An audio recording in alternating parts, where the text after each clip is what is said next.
Why does that bother you, Joe? Like, why can't you suspend? You're a wrestling fan, for goodness sakes. Why can't you suspend disbelief on a video game? I mean, it's not that. It's just that he's sitting there like hanging off a little itty bitty rock, and then with no motion, like pulling himself up or anything, he just jumps up. Like I You know, get if he can like if he pulls himself up to like lunge, but I mean he just jumps. well, he's obviously a CrossFitter, so that helps. Yeah, it could be. Well, I didn't. I did make that joke last night. I'm much more bothered by how horrifying it would probably be to be possessed by Cappy, and then Mario jumps into your body. Like, how painful do you think that is? Have you seen that video of the one with the cat? Have you seen that? No. Somebody did the animation of Mario throwing the hat, and it hits, and then it cuts to like a real video of a cat, and it has the hat on. The cat starts jumping up on two legs and stuff. It's some other video that they put in. It's really funny. I saw it on Twitter the other day. The cat like starts going nuts, and like his paws are in the air, and it's hilarious. How was it again? It was like he's waving his paws like he just don't care. Like Miley Cyrus, she's partying in the USA. I didn't say that. Aaron puts his hands up. Yeah. Dunder Mifflin is a part of Sabre.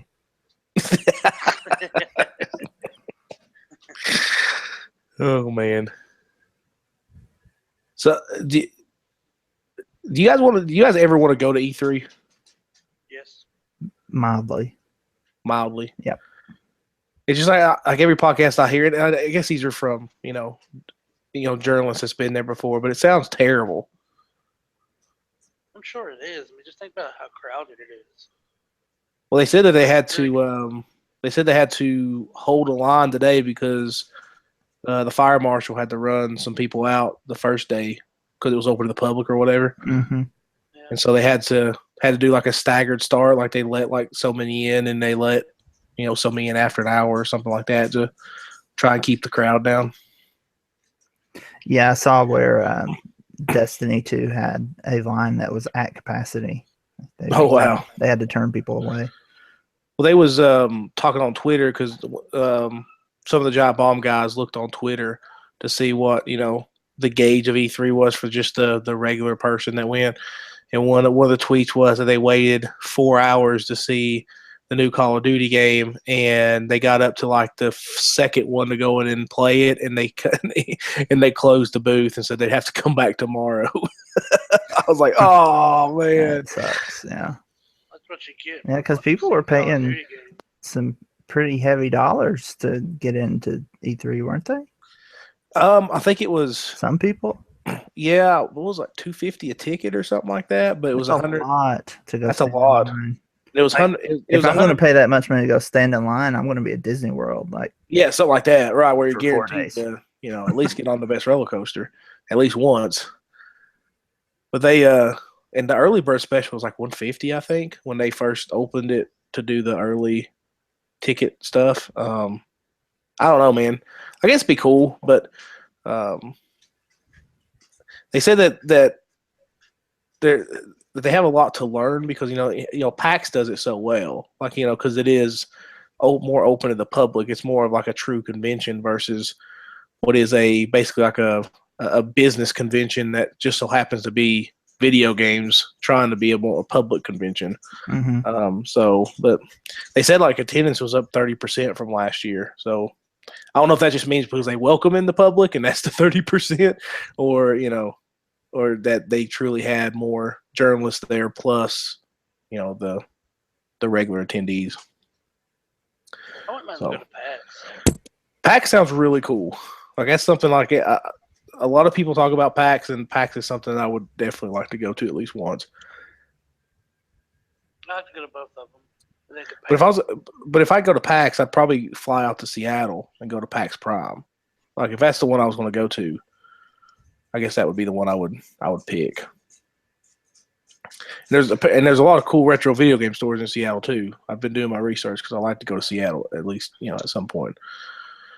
But Joe, I was telling Andrew that I've brought back the Seattle Supersonics and NBA 2K. Did you download one of the? Yeah. One of the guys, some guy did like a more modern take. They almost look like college uniforms to a certain extent, but he put like the Nike swoosh and everything on them. It's pretty sweet. You can find the old school ones, man. The old like green and like yellow looking green. Yeah, this one did. This one was. I mean, it's an old school logo and the court and everything's old school, but the jerseys, he like did his own like upgrade to the jerseys, which is pretty cool looking. A lot of them look like something the Oregon Ducks would wear. Yeah, that's what this one does look a little bit like Oregon to a certain extent, but I just thought it looked cool. I moved Sacramento to Las Vegas on mine. Nice. That's where I think the Clippers should go. I think Las Vegas. Yeah. Especially if the NFL team works there. Of course, the NHL team is about to start as well. But how many years do you think it'll be before they move New Orleans to Seattle? Less than 5? I think less than 5. I think so. I think they'll probably, yeah. I mean, I don't know if they'll either do an expansion team or they'll move a team. I don't think they should expand anymore. No, I don't think they should either. I think if they ever do another expansion team, it'll be Seattle. I think they'll do a Seattle team, but other than that, I don't think they'll do it again. But then where do you put the other one in the East to even that out? Jacksonville? That's a joke. That is a joke. Richmond, baby. Richmond, yeah. There you go. Richmond. The Richmond. I was going to say Spiders, but that's the college. Richmond Governors. Ew. The Richmond Thomas Jeffersons. The Fighting Jeffersons. I don't know. What would you? I don't know. I think they should put it in New York because it would immediately be the best team in New York. New York, right? Right. They'll just hire some AAU squad to just play. They're like, oh yeah, we'll just. You're already better than the Knicks. Louisville, Kentucky. That would be bad. Yeah, you could put it in Lexington. Yeah, that's all the Eastern Conference needs is another cold weather city. Yeah, exactly. It would fit in perfect if you put it in Lexington with all those Kentucky players on it. That's true because they're already professional. Nashville is the answer, guys. Nashville would be good. One of the fastest growing cities. Hockey is taken hardcore there, which I actually just think they should move Memphis to Nashville and be done with it. But Memphis really loves that team, so that's not going to happen. The city of Memphis really loves that team. Joe's really quiet again. I said it's about time that hockey's taken off in Nashville. Did you watch any of the hockey, Aaron? I know, Joe, you did. I saw you tweeting about it. But. Nah, I came up with it on Twitter. I follow a lot of journalists that apparently in Nashville, apparently, because I didn't know I even did that. But some of those Knoxville guys that did like that cover Tennessee apparently is out in Nashville too. So. Like Wes Rucker and a couple other people. Mm-hmm. So it was cool. I don't really watch it. I did go watch Game 1 at Buffalo Wild Wings with a friend who's a diehard hockey fan or Predators fan. But it was interesting. Just I guess through osmosis, I went to the beach last week, and so I was down there for games. I want to say 3 and 4, 4 and 5. Okay. Let's see. No, I didn't watch 5 because they got blasted, right? So 3 and 4, both of the Nashville games. And I actually turned the TV on and had the games on while I was doing other things. So there's no sound, but I was still paying attention, which is a lot more than I would have ever done, which was like I didn't even know who won last year, the Cup. So that was easy. Pittsburgh. Well, I know now, but I didn't know. But I'm just illustrating how much of a big deal it had gotten.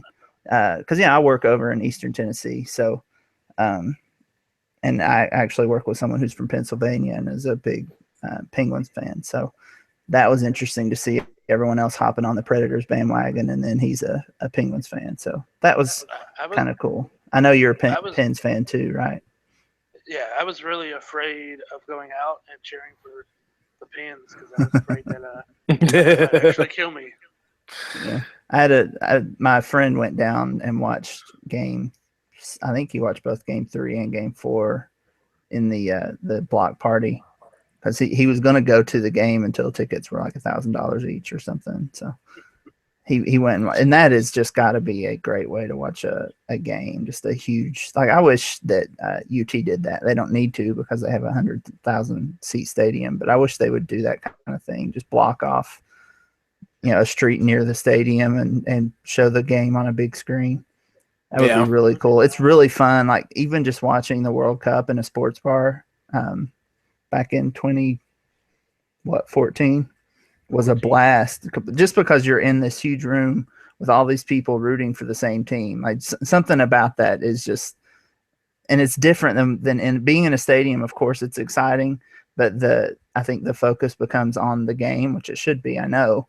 But when you're in a sports bar, there's something about, or if you were in a big street party like that, it becomes about experiencing with the other people. I don't know. It just kind of changes it versus being in the stadium. That I think is cool. I mean, it kind of gives you that in the stadium feel. Like, you're not there in the stadium, but you are watching with a bunch of people that would probably be reacting the same way that's in the stadium. So, I mean, it kind of takes a little slice of that stadium and puts it into, just watching with a bunch of people on TV, which is cool. I think we all want that without having to pay, $70 for a ticket. That would be awesome too. Yeah. Yeah. Bridgestone is right downtown anyway, where the bars are and stuff. Mm-hmm. So. Yeah, they've done a good job with that as well in Nashville of putting, because the football stadium's right there as well, kind of putting the stadiums in the city so that the city really latches onto them, I guess. It's easier to latch onto them versus like the New York football teams being actually in New Jersey. Right. The New Jersey Giants and the New Jersey Jets.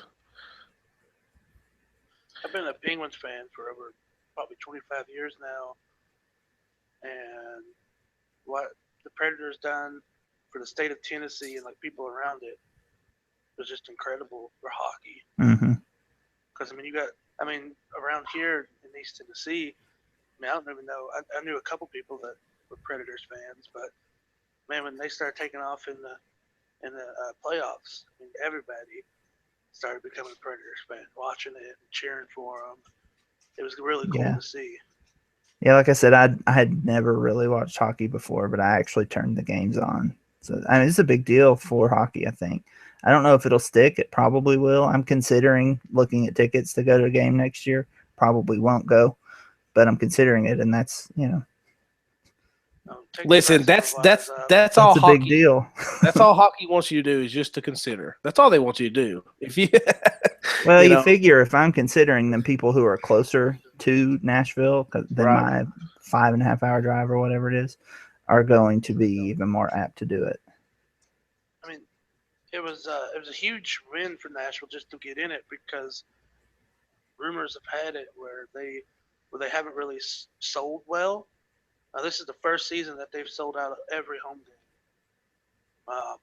So where they haven't sold, their rumors had it they was thinking about moving them in the next couple of years. So by getting in the Stanley Cup, that helps out a lot. Yeah, I think they're safe in Nashville now. Did they move the team in Atlanta? Is the Thrashers still around? They moved that team. I don't think the Thrashers are around anymore. Okay, I didn't think so. I was thinking about hockey in the South, which I think is a weird mixture. Like, of all the sports to kind of catch hold, it's hockey in the South. Think about California too. I mean, it's weird in Texas. Yeah. I was just thinking, Southern sports, you do have your basketballs and your footballs, and to see hockey kind of take hold in a Southern state is pretty cool, I think. I mean, you got all the Florida teams, but you got Tampa Bay, and you've got where's the Panthers play? Panthers. They're in Florida. They're called the Florida Panthers, but where do they play? Is it Orlando? They play in Orlando? Probably. You got the. I don't know. But I just think it's cool. To see a sport like hockey take hold in the South, and hopefully they stay around. Hopefully they continue to be successful. I think it's pretty cool. I mean, just think about it. And I was thinking, Florida Panthers are in Miami. Oh, okay, makes sense. I was thinking about the amount of games that they play, the hits that they take, the speed that they play with. I mean, it's nonstop. They play. If you make it to the Stanley Cups, you play over 100 games. Well, it's basically soccer. If they put soccer and football together and put it on ice, it's hockey. I mean, that's basically what it is. It's a more physical version of soccer. As far as the pace, I mean, there's only two sports that I know of that have a pace. Well, basketball, I guess basketball has some. It does have a pace, which team it is, but as far as the physicality goes, I mean, there's nothing like hockey as far as the pace and the physicality. Yeah, soccer, hockey. I mean, possibly you can look at rugby, physicality.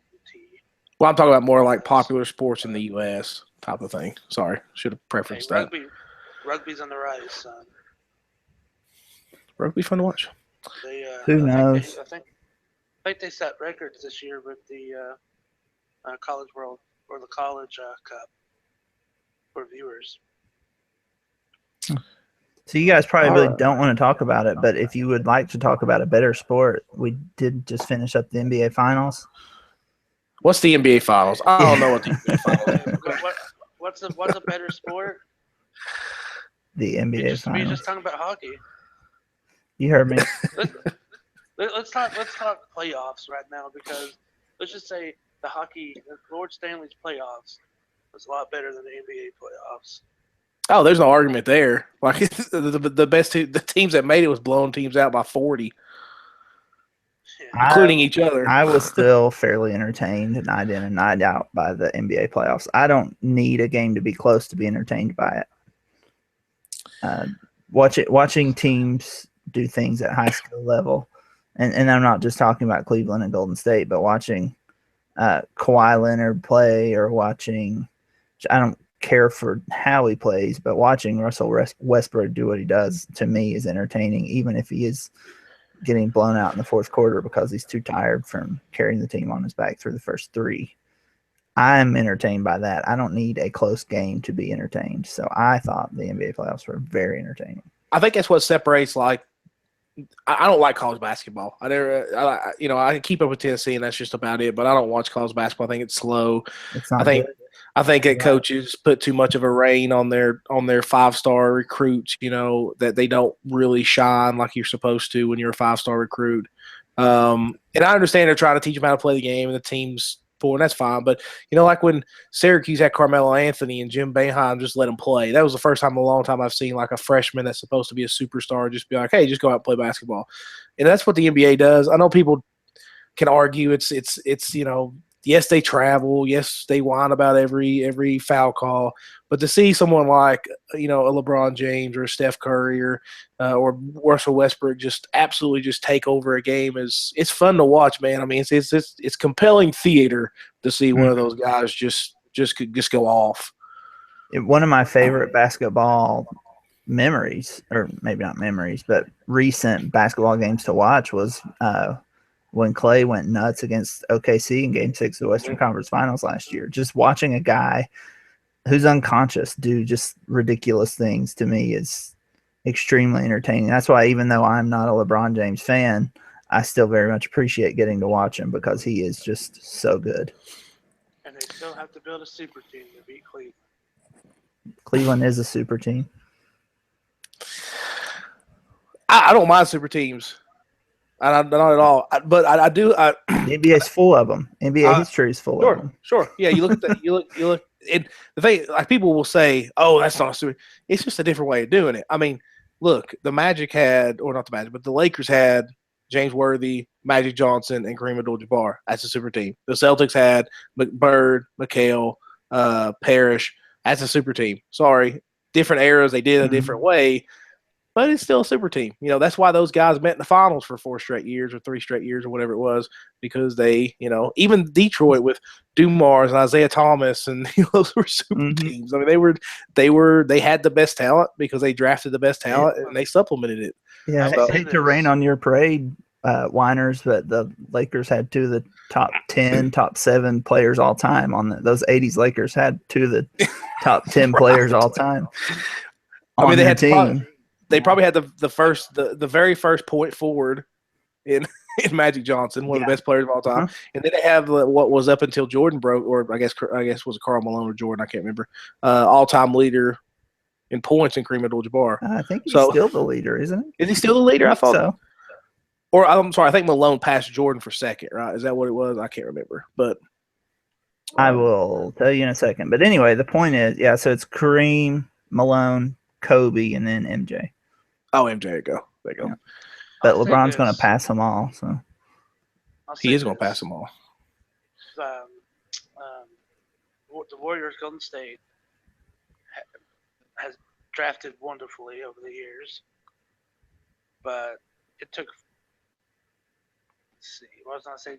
4 Olympians, and LeBron James still averaged a triple-double. That's true. LeBron was crazy. LeBron was. I mean, this is where I have an issue with people that don't like LeBron. And even though Andrew is not a LeBron fan, he appreciates how good LeBron James is. Is that LeBron shouldn't have to defend himself. He's went to 7 straight finals, 3-time champ. He passed Magic Johnson. Speaking of Magic Johnson, as the only for most triple doubles in the postseason, most triple double or the first person to ever average a triple double. The guy was amazing. The fact of the matter is, those first 2 games. Well, the third game was thrown away. They should have won that third game. But the first 2 games, his sort of supporting cast just didn't show up. Those guys had open shots all night. They had open shots, and they could not hit them.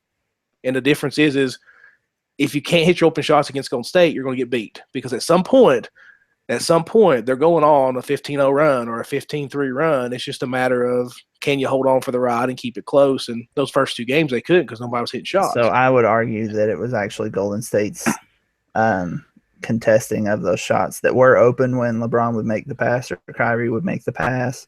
But the Warriors I guess, response on defense was just so lightning fast in those first 2 games, especially, that it still threw off the shot. I wouldn't say that.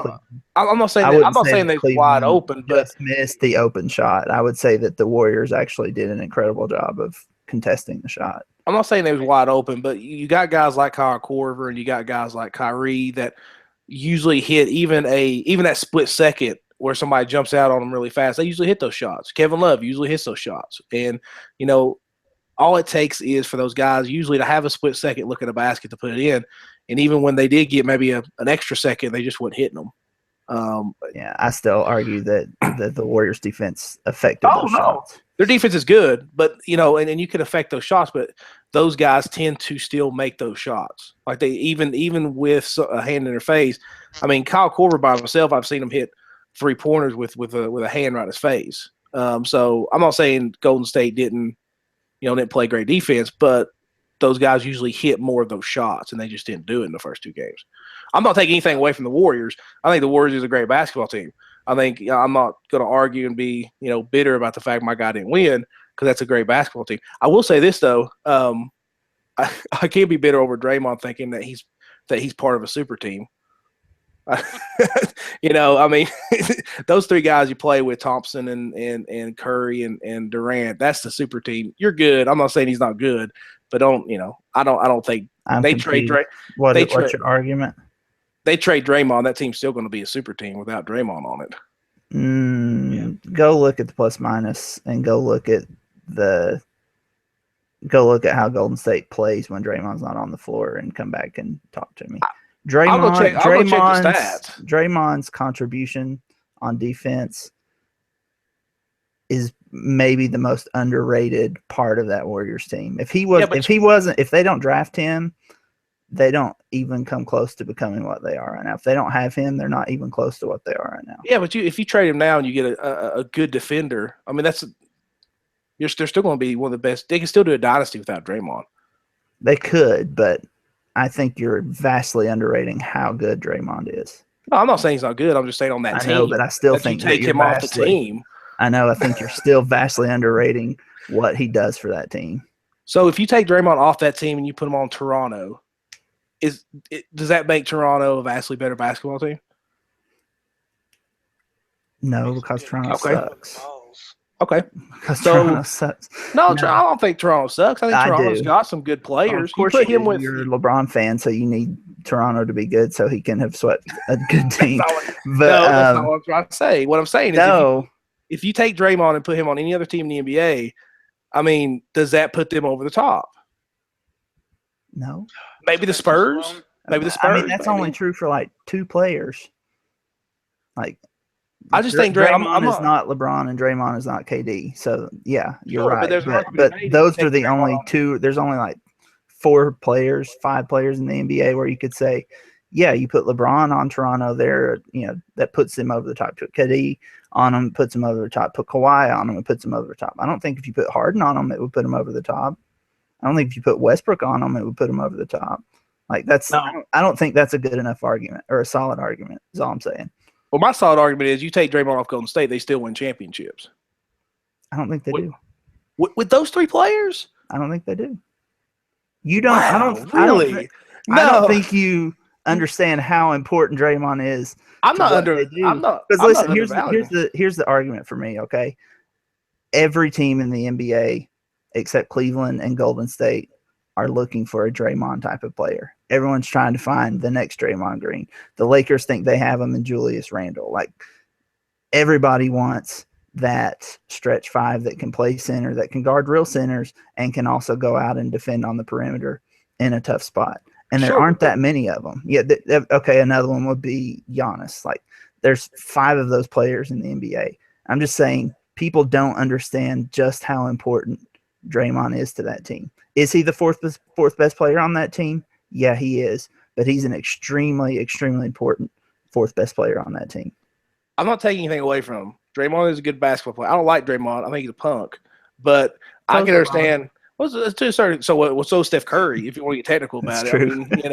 I mean, so I mean, I'm not saying he's not a good basketball player. But what I am saying is, you take Draymond off the Warriors, and they go get somebody. For example, we'll take Bruce Bowen, for example. Okay, not nowhere near as good offensively as Draymond Green. But say you put Bruce Bowen on the Golden State Warriors now, and you say, Bruce, go guard the best player on the team like he usually does.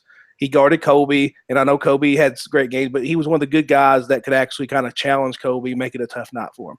You put Bruce Bowen, or, for example, maybe Michael Kidd-Gilchrist, great defender, maybe not, obviously not a great offensive guy, but great defender. You put him on Golden State, and I guarantee Golden State could still win championships with him.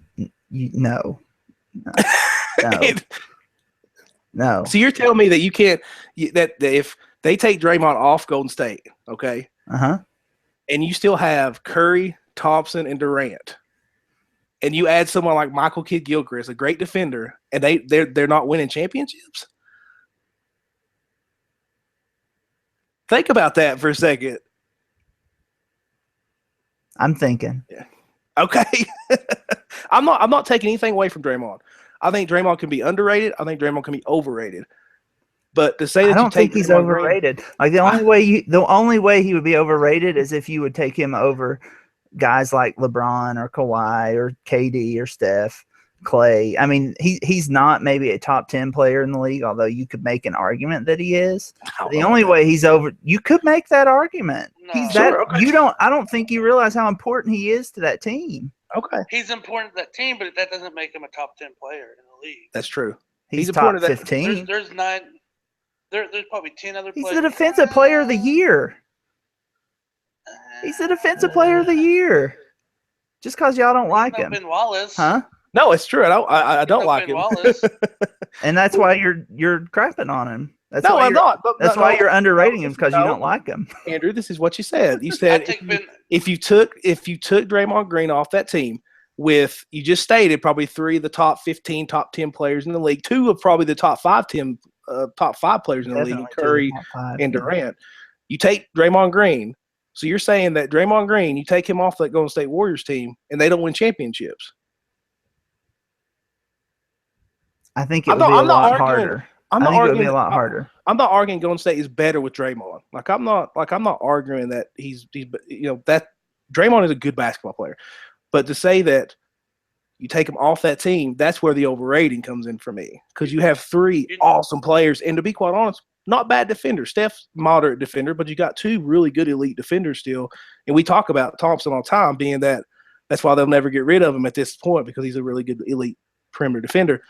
Well, all I'm saying is they're better with Draymond. I agree 100%. He's a good ball player. Maybe not. I don't think he's as good as you think he is, but you take him off that team, and Golden State still wins 2 championships. You know who they need to be better than Draymond? Who? Wallace. Yeah, Ben Wallace going to stay with Ben Oh, Wallace. gosh. I would take Ben Wallace over Draymond all day, son. Of course you would, but that doesn't mean you're right. No, I'm right. Nobody's scoring in the lane but Ben Wallace. Could you imagine if those guys? Andrew. Could you imagine if those two guys were playing against each other? Oh God, it'd be a my bloodbath. God. Okay, but here, Could you imagine final if argument. Are you ready? If Rasheed and Final argument right here. Last year, the 2016 season, Warriors lose 9 games in the regular season, right? 73-9. Is that right? That's right. 73-9. Draymond missed one of those games. Do you think they lost it? They did. You know why? Because he's extremely important to what they do on defense. Especially. But if Golden State would have had Durant and they lost Draymond, do you still think they lose that game? I think they would still struggle. But would they lose? I don't know. I don't remember the game. Okay. Here's an even better question. Last year, finals, game 5 or game 6. I think it was 5 when Draymond was suspended. It's game 5. Game They 5. had if they had Kevin Durant, would they won last year game 5? That's why I just asked. Yeah. If you take That wasn't the game I was talking about, but which game was you talking about? a regular season game where they lost because Draymond was out with an injury. Who cares about okay. regular season? We're talking playoffs. No, it's compelling. We're talking game 5 of the finals. And I don't want to take away from your argument. Yes, Draymond's a good basketball player. Obviously he's a good basketball player. You're understating it to say he's a good basketball player is what I'm saying. Like, he's a great basketball player. Well, I think you're overstating that Golden State would win championships if you took Draymond off that team. So I think it would be a lot harder. Okay, Maybe I am overstating it saying they wouldn't. But, I mean, okay, so actually, no, I'm not. Because, first of all, if they didn't have Draymond, Cleveland would have beat them. Because we're that close to this series being played right now. What did Draymond do 6. in the series? We're that close to this series being played right now in Cleveland with Golden State up 3-2. Like, that close. And if you know what and Draymond so you would be downgrading to go from Draymond to Michael Kidd-Gilchrist. You would be. Period. No, but discussion. There's no way you're going to convince me otherwise. And so if they were that close, no, with Kevin Durant, they were that close to being just up 3-2 and playing basketball tonight, right now in Cleveland, and getting blown out because that's what would have happened. And if they're that close with Draymond and you downgrade one of your top 4 players, how can you argue that they would have beaten Cleveland? Yeah, but you have we can all agree that Durant was why they won that series. He was. I'm not saying he wasn't. I'm saying Durant is a vastly better basketball player than Draymond Green. I'm sorry. I'm not arguing that at all. I'm not dumb. I'm not arguing that Draymond is more important than KD. I'm arguing that without Draymond, if you downgrade Draymond to a Michael Kidd-Gilchrist, they would not be the same team. They would probably lose to Cleveland, and therefore they wouldn't win championships. Well, my argument is if you take Kevin Durant off that team, they still lose to Cleveland. Of course they do. Even with Draymond. But you're changing the argument. This is about Draymond. But I think if you take Draymond off, they still win it because of Durant. They don't. Oh, they do. They're that close to winning or to losing as it is with Draymond and Durant. I don't know. We'll just have to agree to disagree on this one. Well, I don't know that I can do that because you're wrong. Well, I don't know if I can do that because you're wrong. You know what Draymond did in the series? What? He proved that the NBA is rigged because he should have got. Oh, don't start that stupid argument. Don't start that stupid argument. The NBA's not rigged. That was the worst officiated game I've ever seen. Oh, it was. This is bad referee. That's bad. I thought they had SEC referees in there for a second. It was rigged. That was a terrible. It was the most embarrassing night the NBA's had in a long, long, long time. and not to mention in game 5, David West has been thrown out too. So You talk about a Can I ring just say one chaser. thing? Listen, you talk about a ring chaser. David West is the perfect example of a ring chaser. All right, welcome to episode number 43 of the You're going to have to Monsters cut some of that out. We Podcast. just went too long. We lost all our listeners. we just did. So, Yeah, I do highly recommend cutting some of that. But anyway. So if you're listening to us, this is episode 43 of the Monsters Geek Podcast. I'm Andrew in Chief Aaron. With me today, we've got Andrew and Joe today. And what Andrew is referring to is that we just had a lengthy discussion about the NBA Finals. So that may be tacked on to the end, or we may cut it. I may chop it up a little bit, make it a little bit more compelling. But yeah, so the crux of this episode is going to be talking about our E3 I guess reactions. The E3 what is it? The Electronic Entertainment Expo. Yeah. So that wrapped up. By the time this goes out, it's actually probably already wrapped up. I think it ended on Thursday, and we're actually recording this on Thursday. So yeah, it was obviously, E3, we can all agree, kind of the press conference is what E3 is about. You could probably take those press conferences and do them any other time during the year and they still be big, but E3 tends to be when they do that. We saw this year it bleed out into Saturday, which last year everything started on Sunday, and then you had Monday and Tuesday with usually Sony and Nintendo on Monday and Tuesday, but it bled in with Bethesda. EA and was it EA and Microsoft on Saturday, and then it was Bethesda on Sunday, I believe. No, EA and Bethesda on Saturday and Microsoft on Sunday. Okay, there we go. And then we had PlayStation on Monday, and Nintendo with their Nintendo Direct. The only 30-minute Nintendo Direct on Tuesday. But yeah, the press conference is what we like about E3. That's what gets everybody hopped up. Then we kind of read more articles about gameplay and stuff like that. And Nintendo's done a pretty good job of announcing stuff throughout the week, doing some pretty cool stuff as far as some of the games they got coming out. But overall, guys, let's just talk about maybe our reaction to the conference overall. Andrew, what was your initial reaction, mostly to the press conferences? I think my big takeaway, and I was listening to Split Screen, which is Kotaku's podcast today, that I think my two big takeaways, number one, and this isn't something they discuss, this is my own thought, so I'll leave with it, is that I really like Nintendo's new approach to E3. It's concise, it's well produced, there's not that kind of cringy, boring lull. Developers coming. I like that developers get to come out and talk about their passion projects and talk about the thing they've spent the last 2-3 years of their life on. I like that the producers get to do that, or whoever is chosen for Ubisoft and all those different people to get to come out and be on stage. I'm glad they get their moment, but I really, really like how much more Nintendo just kind of has this very well produced. It's very clean, and you still get that passion project speech from the producers, and you get, of course, Reggie saying this and that, and Reggie's just so cool. He says some corny stuff sometimes, cool. but I appreciate that he's the president. I like how Nintendo does things, I guess is what I'm saying, and I am a fanboy, so deal with that. But I just really like how clean their production ends up coming across, even when in years past they haven't had that much to show. This year they did. But even in years past, I like how I just think it's clean, and it's produced, it's really well done. And at first I thought it was a bad sign that they were trying to do that, or that they were choosing to do that, because it felt like they were only doing it because they didn't have that much to show. But now that they've been doing it for a few years now, it's like, no, this is actually a really good idea and a really good approach to it, to avoid what I'm talking about, some of the cringier moments. I think what Nintendo with their direct stuff and then their like Treehouse stuff, it almost makes, for me personally, like those press conferences are great, but a lot of those press conferences, it does, you view it like, outside kind of look it in type thing.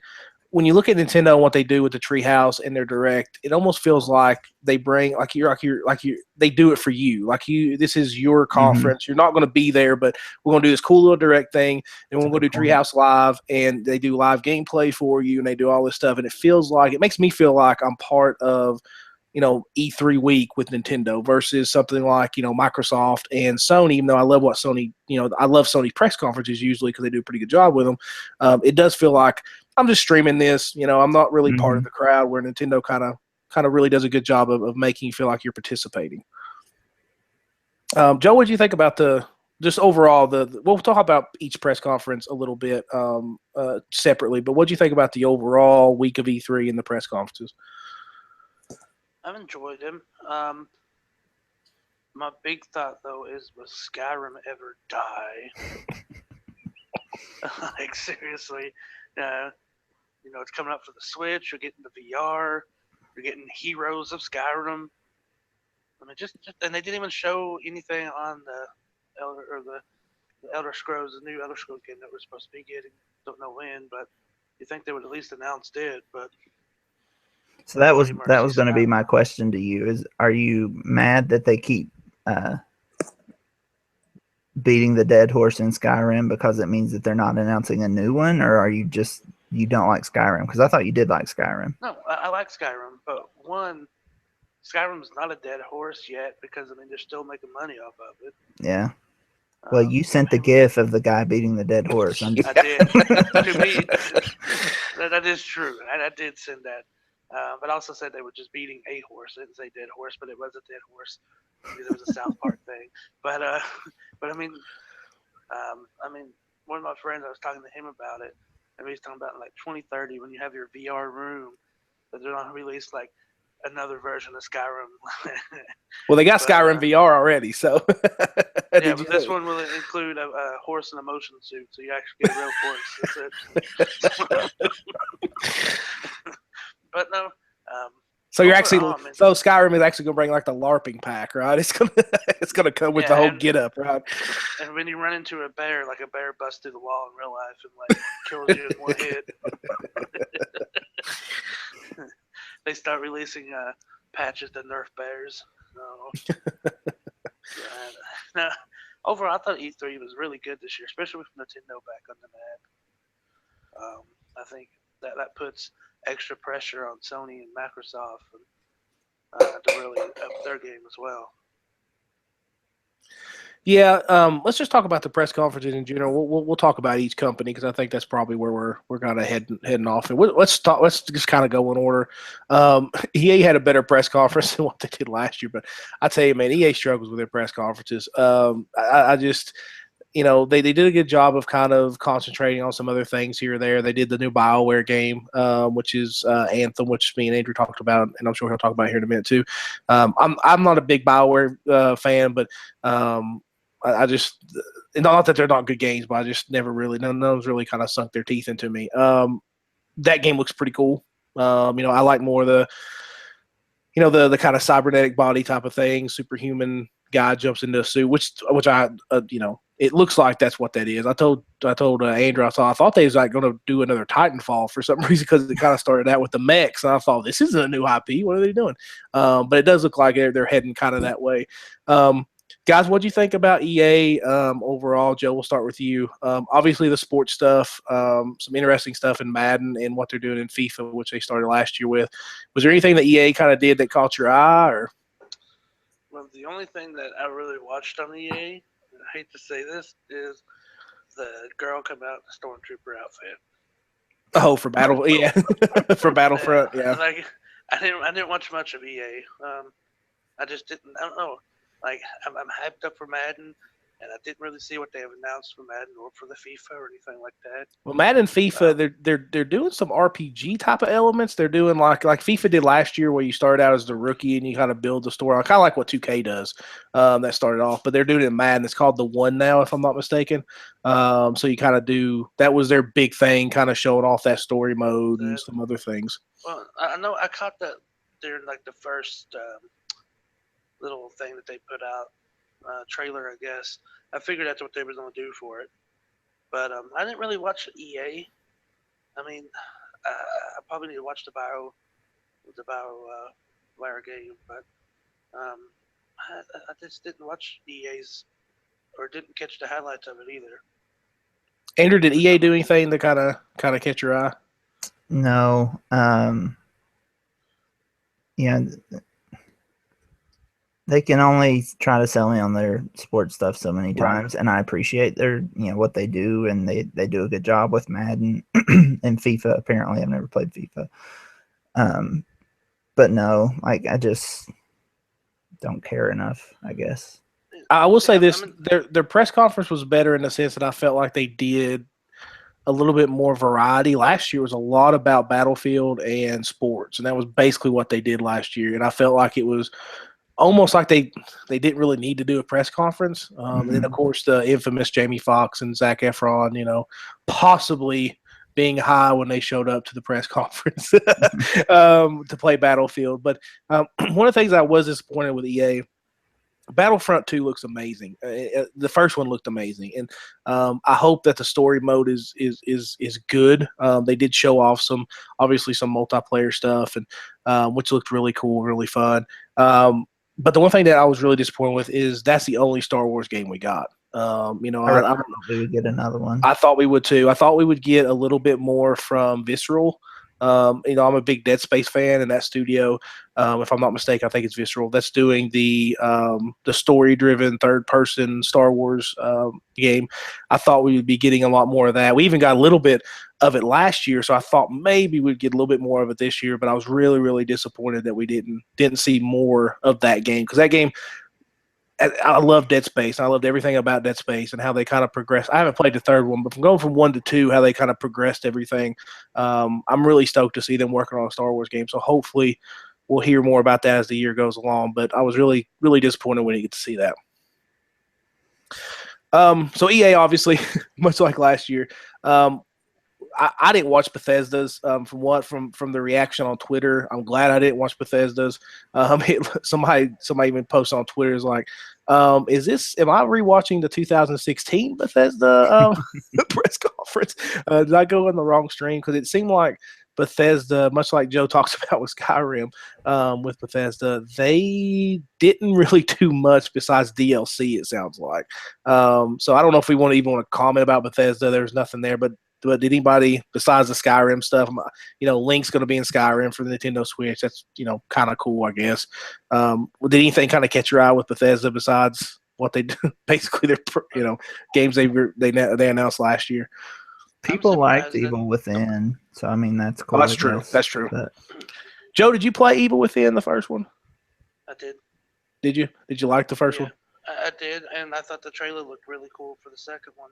And another thing I was going to say is I'm really surprised that they're coming out with another Dishonored so soon. Because it's a full retail release, isn't it? It's just not DLC, is it? It's not. It's the third game. Wow. I didn't even see that. Wow. Yeah. But yeah, I mean, if you look at both of those Saturday conferences, because the biggest thing EA had, and you guys care about those sports games at least a little bit, but the biggest thing EA had was the BioWare IP, Anthem. And really all they did was be like, check out more at the Microsoft conference. Right. And so that was the other thing I was going to make, and I held it back because it sounded like I would be able to get to it again, that Jason Schreier made on the Split Screen podcast is, why are you having a conference at all? Like, just right. if that's all you had, and you were just going to say, and this is true for Bethesda as well, and you were just going to say, check out more details with the Microsoft conference, or check out Skyrim VR with the PlayStation conference, or maybe not. It's probably going to other VR systems, but or check out Skyrim Switch at the Nintendo digital event, blah blah blah, whatever. That's what you're going to do, because these press conferences have to cost money. Right. You got to rent out the space and do all that stuff, and it's like, just save yourself some money. I mean, I know you want the publicity, but especially for EA, because theirs was so early. Like, by the time Sunday rolled around, we weren't talking about Anthem anymore, other than, right, I wonder what Anthem's going to be like at the Microsoft event. At which point you just should have had Anthem shown at revealed at the Microsoft event. Yeah, I mean, I think it's hard for just publishers, because all they have is games to talk about. Like, you look at Sony and Nintendo and Microsoft, they have other things they can talk about. They talk about their hardware. This year, obviously, there's a lot of hardware to be talked about and whatnot. But I almost feel like it's too much, and I feel like I'm with you, Andrew.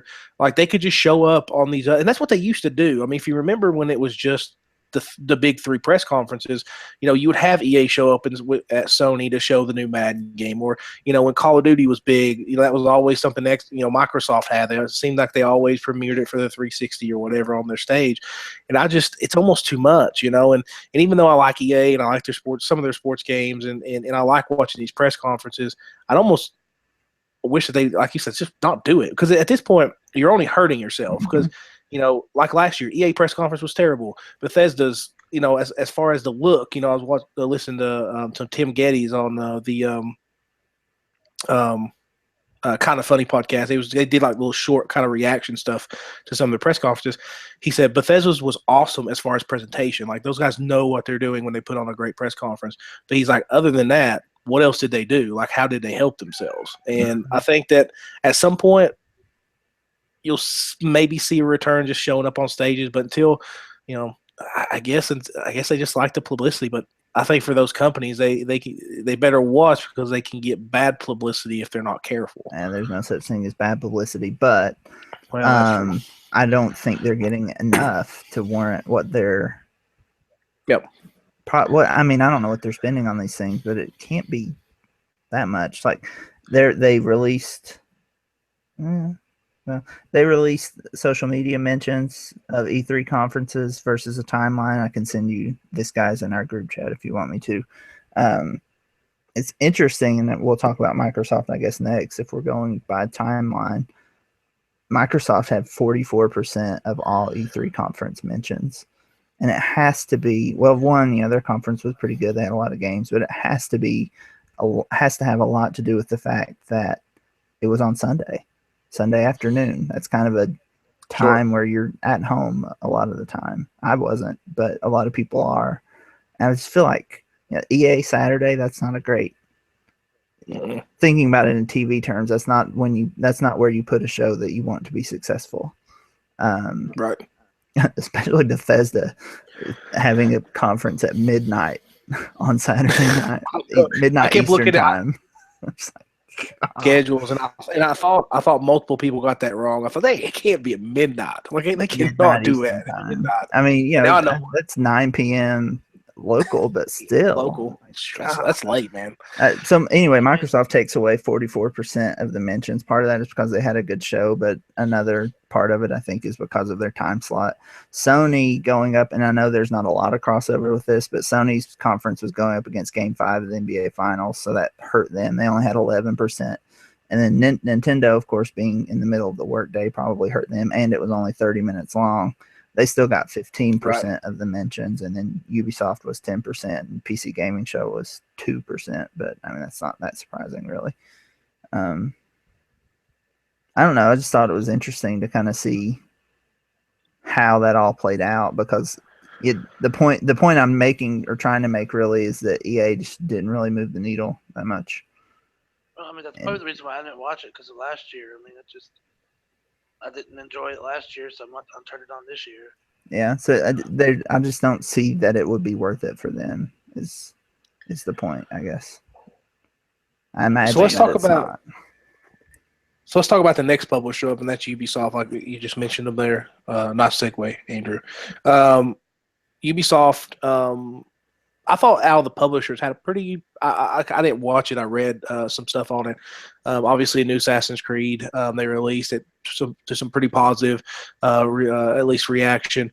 The one thing that I think we all thought wasn't going to get a good reaction, because it was the worst kept secret in video game history, was the Mario and Rabbids collaboration that they was going to have, and that thing went off like gangbusters. They brought Miyamoto. They brought Miyamoto. Somebody. I was reading on Twitter, and one guy was like, Miyamoto got the full-on professional wrestling introduction for the Mario Rabbids crossover. So I thought that was really cool. I thought they did a really good job with that. But apparently that game looks pretty sweet. It looks really cool. One of the images on Twitter that I was that kind of made me have some good feelings is the producer of that game. They shot to him in the crowd after they did the whole thing, the big premiere of it and whatnot, and he was actually crying. And apparently he got pretty choked up that he was working on Mario, and he got a really good reaction from the crowd. So it was pretty cool, little moment from Ubisoft. That's pretty neat. Yeah, so it was pretty cool. But I thought that they, from what was announced from those guys, I thought they did a pretty good job. I think that they did a better job than what EA and obviously Bethesda did. But usually has a pretty good press conference for a publisher because they bring on, I know Aisha Taylor is really good with their press conferences. She does a pretty good job of hosting them. But I thought they did a pretty good job of getting some buzz. Yeah. And when they did the Beyond Good and Evil 2 reveal. Oh yeah, and that guy came out on stage. Seeing him get emotional just at the fact that he's getting to the point where he can talk about his game, where it's done enough that he can. Yep. I thought that was also a cool moment. Similar to what you were saying with the other guy, but less cool than what you shared. Yeah, I mean, that game had been had been hinted out, and I used to have the first one. It was announced in 2008 or something like that. Yeah, it's like 14 years or something crazy like that this has been in development, not even just announced and talked about, but just in development in general.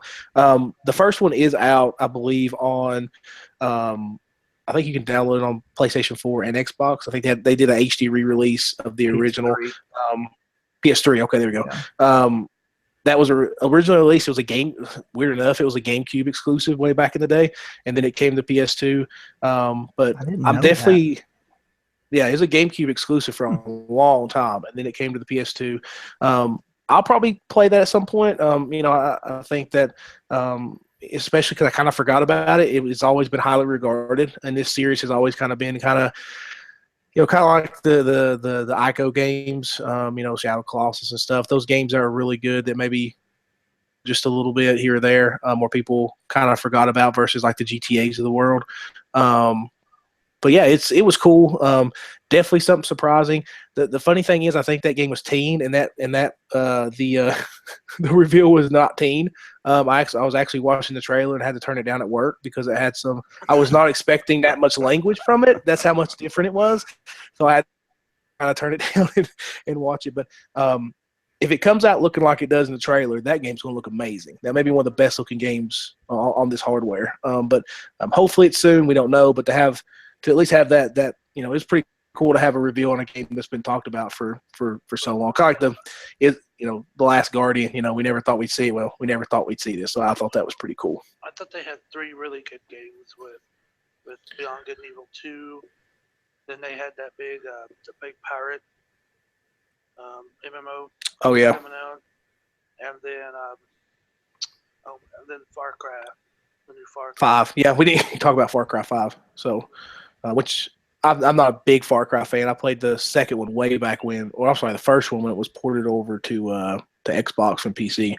I haven't played any of the new ones. But I just thought that they did a pretty good job of kind of getting you hot for what they have versus what the other guys did. So I guess Ubisoft wins the Publisher Press Conference Award for Monsters of Geeks. I thought they did a pretty good job. So let's talk about the big 3. We'll talk about Microsoft first because I guess we'll go chronologically in this. None of us own an Xbox product. I think we all owned a 360 at one point. I owned an Xbox way back when. Wow. They did announce some games. There's some games that were announced that that obviously to get excited about to a certain extent, but nothing that would make me buy the console. And obviously Scorpio, $499 price tag, which is crazy for a console. I think that's probably the one thing that sticks out.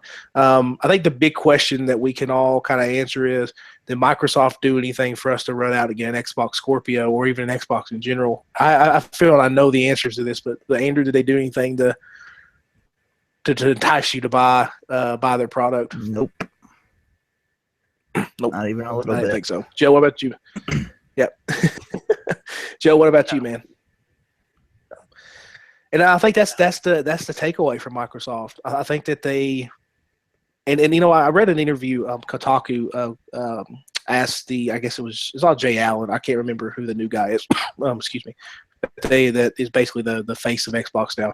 But they asked him, I believe it was him. They asked him, about the price point, and he said, we feel good about this price point. This is a premium system. And I thought, yeah, but you're going to be releasing a premium system for $500. I mean, the only people that's going to buy this are the people that already have an Xbox One. The person that wants to play Call of Duty. No, Microsoft fanboys are the only ones, not even just regular XBO owners, I don't think. Right, no, and that's I mean, the ones that have Xbox Ones that, ran out and bought an Xbox S, even though they still had the Xbox. For us, I would love to have a PlayStation 4 Pro, but I'm not buying because I have a 4K TV. I have an HDR TV. That'd be awesome to have. But my PlayStation 4 still works, and it works perfectly fine.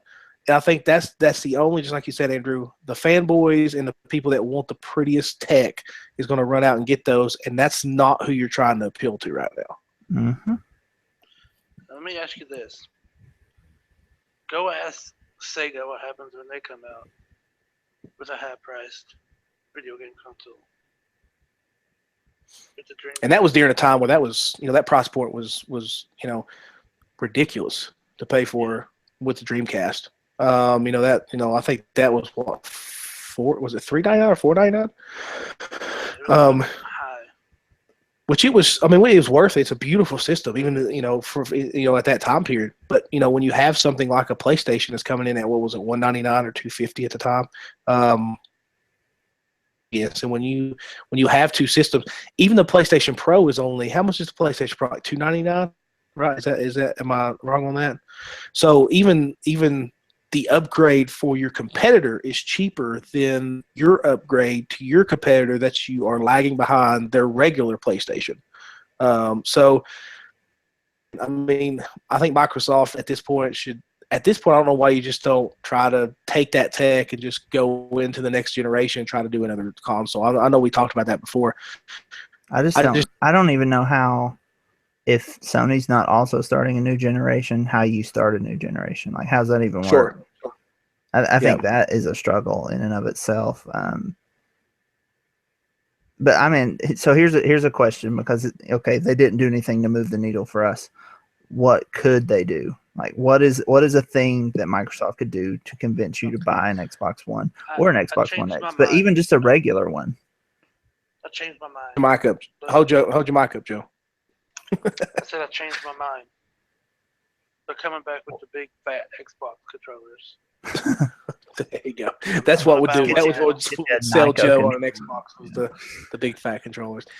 I don't know what they can do. We talked about Sunday at church about how the one thing Microsoft doesn't have, because it doesn't have a long storied history like a PlayStation or Nintendo, that they don't have these. They don't have these great first person kind of legacy titles, and they have Halo and they have Gears of War, and that's pretty much about it. And that is only, I was talking to a guy at work, and I said, with Nintendo, with Zelda, they completely changed the game, and you have Naughty Dog over at PlayStation that continues to kind of push the envelope, and do better things with games and make it different, but still stay within that kind of legacy you expect from those games. With Microsoft, Halo is still a first-person shooter. There's really not much you can do with that legacy of Halo. Gears of War, you can change the story a little bit, but and have a continuity, but it's still a duck and cover shooter. And I think that's where Microsoft has made themselves that I don't think that they can really build off of to create these good IPs that people associate. Oh man, I got to get a Microsoft. I got to get an Xbox to play this one. And Halo's kind of lost some steam. That was their title that could push consoles. And let's be quite honest, Halo's lost a lot of steam since it was released on the Xbox way back when, or even on the 360. Quit making that. Exactly right. But I think it's a struggle, and Andrew, we talked about that. It's a struggle for those guys because they don't really have those marquee titles that makes you want to buy an Xbox. Mm-hmm. So what could they do? Because I don't have an answer to that question. I don't know. I don't have an answer either. I don't think Microsoft has an answer to that question right now. Just making computers.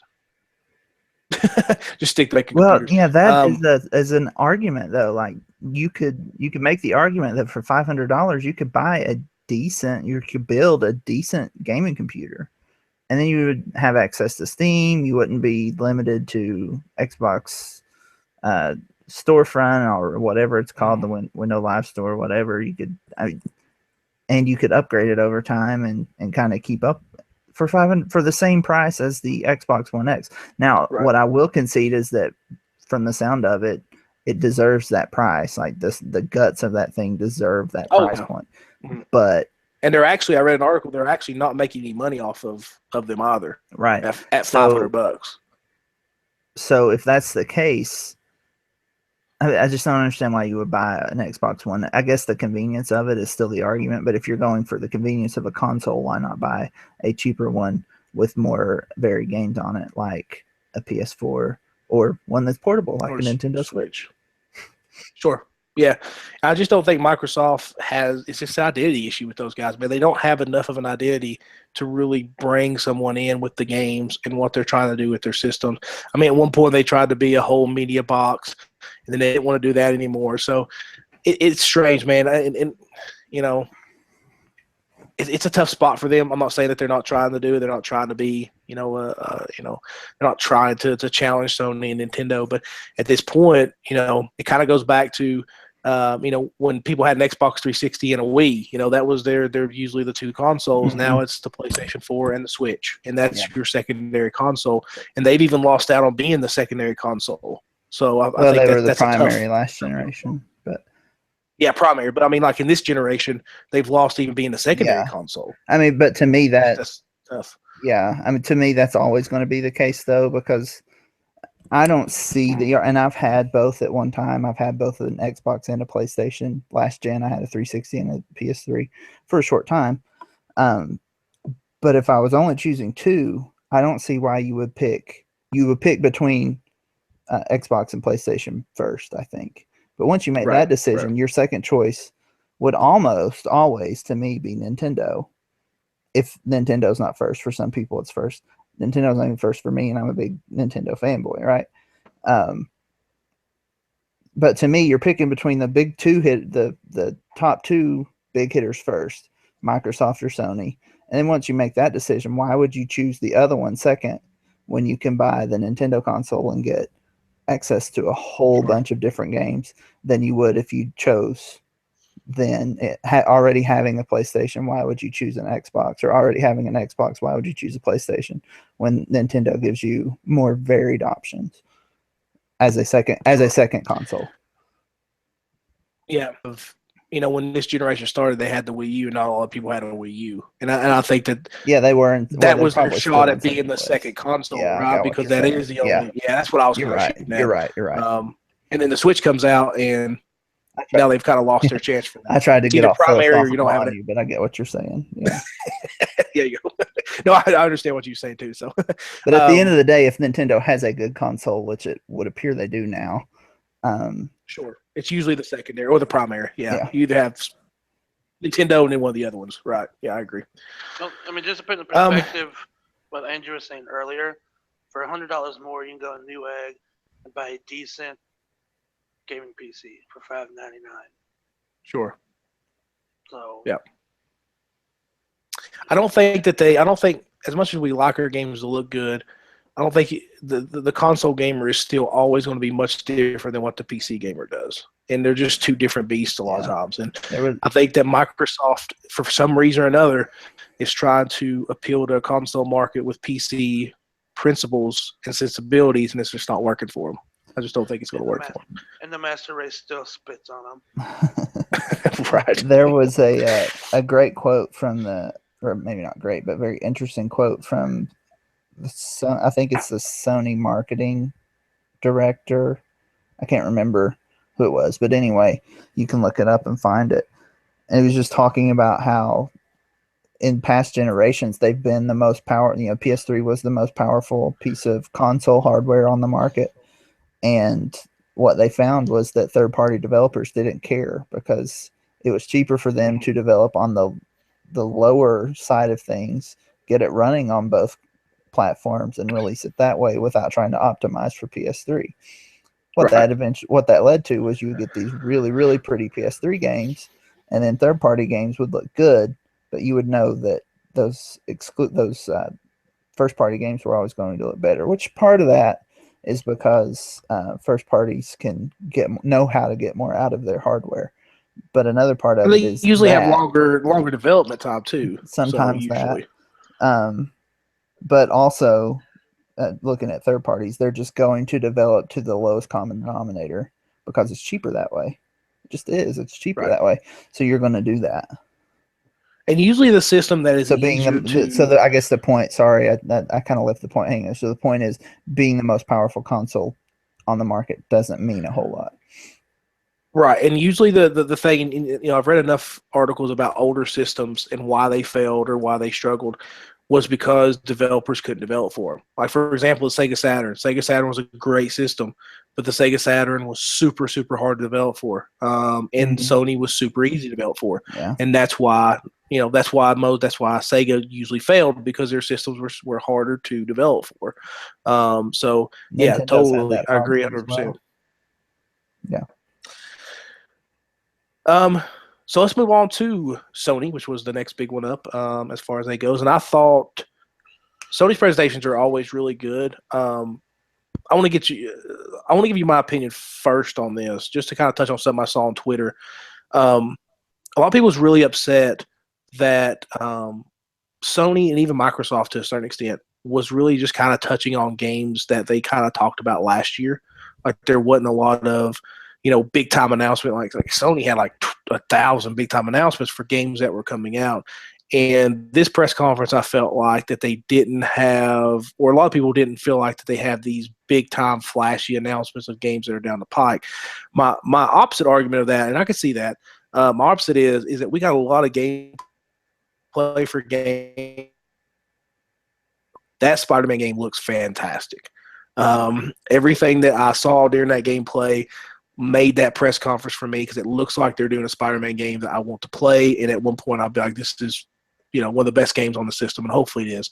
But I thought that they did a really good job of not giving us too much hype and being like, oh, this is in 2019 or here's the release dates, because I think a lot of people was upset about not having a lot of release dates from them. But I thought that they showed a really good progression of, hey, these are games we just showed you last year, a video or generated video, not necessarily gameplay. Here's some more of this, and this will be out in 2018, but we're getting there. Like, we're showing you true gameplay for these things and showing how far we've come. So I thought they did a really good job of just giving us, and that's what I kind of want to see, is more gameplay. Like, I wanted, even though Spider-Man being an exclusive and them announcing it last year was awesome, I wanted to see how it played. And I thought they did a good job of taking those titles from last year and that momentum and being like, okay, here's what we have. We don't have a lot of flashy announcements for future games, but these games you got really excited about last year. I thought they did a pretty good job of that. Yeah, it was cool Joe, seeing Spider-Man in action. Go ahead, Joe. I've been talking too much. Oh, I thought PlayStation did a really good job. It's probably my favorite one, and that's probably because I only own a PlayStation. But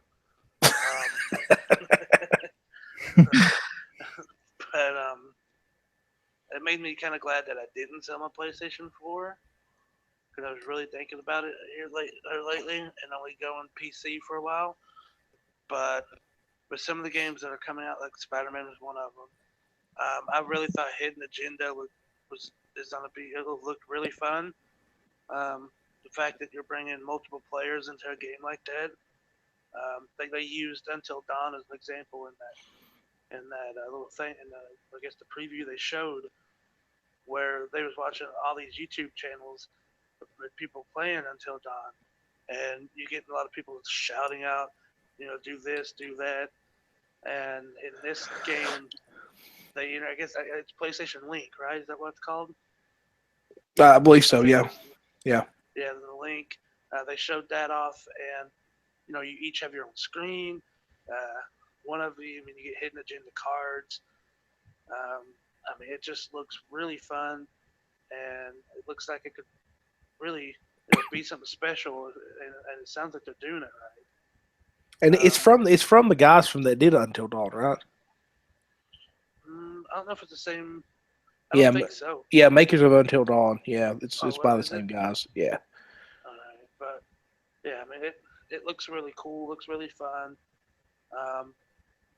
See, there was another game that Oh yeah, Crash Bandicoot's coming back. That's it. Oh Lord, we're gonna start a Crash Bandicoot No, discussion like we did last time. no. I mean, they have a couple games. Of course, the new Shadow of Mordor is gonna be on there, and then I think they teed a lot of Nintendo players off when the new Monster Hunter game got announced. That's Only true. on PlayStation. So, and it looks awesome. So I'm pretty excited. It's like a Turok. It looked like reminds me a lot of Turok, even though I know Monster Hunter came out before Turok, I think, in Japan. But that's what it kind of reminded me of. Andrew, what do you think, man? So I lean more towards the original point you made, but my counterpoint to your counterpoint would have been, why didn't, instead of announcing those games last year when they were clearly not going to be coming out, like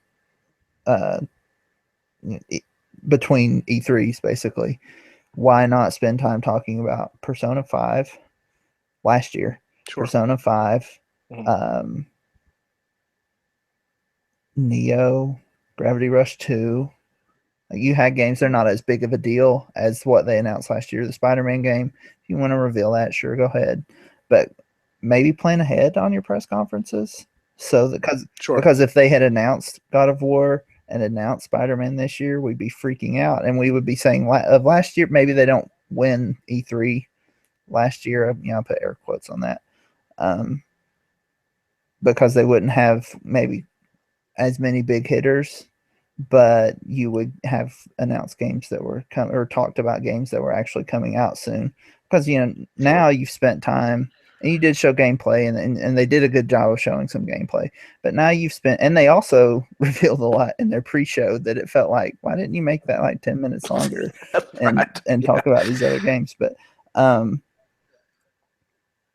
don't know. I felt like they showed too much last year, trying to maybe win the press conference, and maybe they sensed that Microsoft was about to make a move that they didn't make, and they felt like they needed to zig when Microsoft. I don't know, who knows what goes on in those meetings to discuss those things. But looking at it now, it's like, why did you need to announce Spider-Man and God of War and Last of Us 2, which no showed? I predicted that would no show, by the way, in our in my group chats. Prediction game, I predicted that Last of Us 2 would no show, and it did, and that's fine, because you knew when you saw what you saw that it was not going to be coming anytime soon. Like you kind of knew, because they were still talking about whether or not they were going to do a sequel, like, I don't know, months before they announced it was happening at E3 last year. So anyway, that's my point, is it feels like they announced too much last year and left themselves with nothing this year, because this year is where they have all the games coming. Right. So that's my takeaway. I think you hit it on the head with, I think last year with all the new hardware being released and really, we'll just be quite honest, I think E3 last year felt the first time that hardware had anything of substance minus the hardware, the system itself. So I think you hit it on the head, is that Microsoft, or not Microsoft, but Sony felt like they had to bring out all their guns to beat Microsoft. And it could have been that. Could have been, yeah, just to say, hey, we want to win with E3. We want to come out with the flashbang. And really, to be quite honest, Microsoft's press conference this year was probably better than, last year was probably better than this year to a certain extent. But really, Sony could have done, like you said, done a lot less. And I still think came away as the dominant console. But I think at the time they didn't know that. Obviously, hindsight's 2020. But I think last year they felt like they had to beat Microsoft. And I think this year they felt like they have already beaten Microsoft, regardless of what the Scorpio did. So I think they kind of hung back just a little bit on this. And it could just very well be that they don't have nothing to announce. Maybe it's 2019 that we'll see a lot of some of the games they're working on. But I thought it wasn't a Sony presser that we have gotten the last couple of years, but I thought it was very effective. We'll just say it's effective press conference. And in fairness, they have been on a pretty good roll, I think. So I'm not going to hate on them too hard, but it was probably their worst conference in the last, but definitely this generation. I think it was right. I think they've been so good the last couple of years that anything other than a reproduction of those years would have been a letdown. Yeah. Even though it was still a good press conference. Joe, what about you, man? Yeah, I enjoyed it because I enjoyed watching the gameplay of the games they announced last year because it got my hopes up a whole lot. And then to see Spider-Man, to see God of War. God of And War, I'm not a God of War fan. That game looks incredible. Becoming Human, Detroit, Mm-hmm. the new zombie game they got coming out. I keep thinking the name off the top of my head. The Sea what would you name it? Was it Days Gone? Was it Days Days Gone? Days Gone. Yeah. Days Gone. I mean, a freaking zombie bear. I mean, come on, And zombie wolves made an appearance in that trailer, which I thought was really cool. But I mean, it got me even more hyped up for the next year's games as they're coming out. I mean, I enjoyed last year's, but I'd rather see gameplay and see more development than watch a trailer that somebody's having come out, which are awesome. Don't get me wrong, but Yeah. I mean, I think in the mix you should have something like I think that they've done a really good job of showing gameplay. I know they didn't have really any big announcements, but I mean that gameplay got me hyped up. I do agree. Gameplay trailers to me are more important than announcements in general. Because you can make a game look 1,000 times better in a trailer than it could be on the game itself. Right. I care much more about the gameplay. Yeah. Yep. I mean, I think that's what makes Blizzard so special. Sometimes is their cinematics are incredible, but I mean the gameplay it's beautiful. It's a beautiful game. World of Warcraft's a beautiful game, but the cinematics are beautiful. But the game looks nothing like the cinematics. Right. But I mean, when you see something like a Spider-Man, which last year was announced just with a little trailer, to see it come from that trailer onto the screen this year gameplay, and it looks exactly the same. That I thought the trailer last year looked incredible, and the game looks absolutely incredible. So, I mean, I'm just glad that I got to see how the game looks. Makes me want to buy it. One thing that flew under the radar that wasn't necessarily announced at E3, but was actually I think it was announced after the press conference, was that Undertale was coming to PlayStation 4 and Vita, which I think that game is a perfect Vita game. One of those games I've heard about that I really want to play, and I'm not a PC. I got a Mac. I have a PC, and I know it was for Mac too, but I don't play stuff on my computer very often. Pretty stoked to kind of see that make its way to. Just a little announcement I thought was pretty cool and kind of flew under the radar that we'll finally get that game on a console. So let's move on to Nintendo. One thing I do want to touch on before we leave Microsoft and Sony, I did like that they both concentrated a little bit more on co-op. I know we didn't talk about on Microsoft, but one of the games that really had, I thought did some cool things was that I can't remember the name of it now. The prison game that Microsoft released. A Way Out. I thought that game was. I don't know if it's going to be good, but its attempt at doing co-op in such a different way, more of a cinematic kind of movie way, I thought was really, really cool. Much like Joe thought that the game we just talked about, I can't remember the name of it all of a sudden, is kind of trying to revolutionize co-op, kind of like Until Dawn did. Hidden Agenda. I think it's interesting to see people, they want to, and a lot of, especially with the one from Microsoft, the guy that came out was like, you can play this online, but this is really kind of like a couch co-op. Like we want you to be in the same room, playing this. So I thought it was interesting.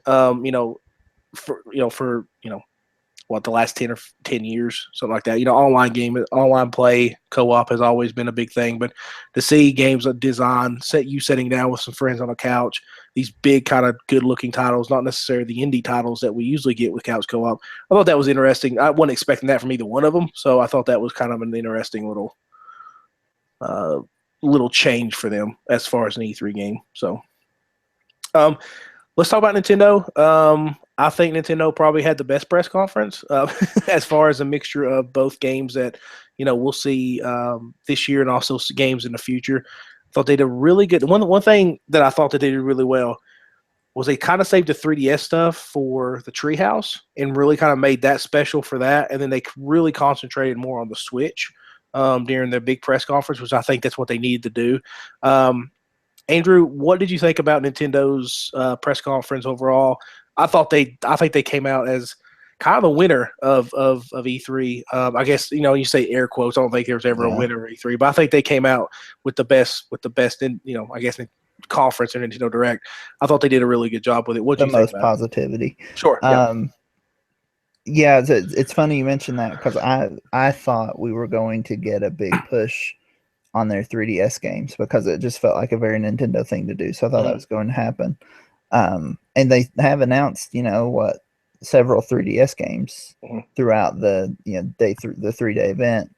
They just didn't do it during the 30-minute digital event. So I was kind of right, kind of wrong about that. I just think it's weird that we're still getting 3DS games, but the reason is that the install base is so high. Like we'll keep getting them for a while because the install base is just too high. That's why I don't understand why people thought that the Sun and Moon Pokemon sequels were going to come to the Switch. It's like, no, it's not the way Game Freak works. Like they will finish a generation. They've never switched platforms mid-generation like that. So I see what you did there. I see what you did there. Actually, I didn't do that on purpose. But anyway, I know.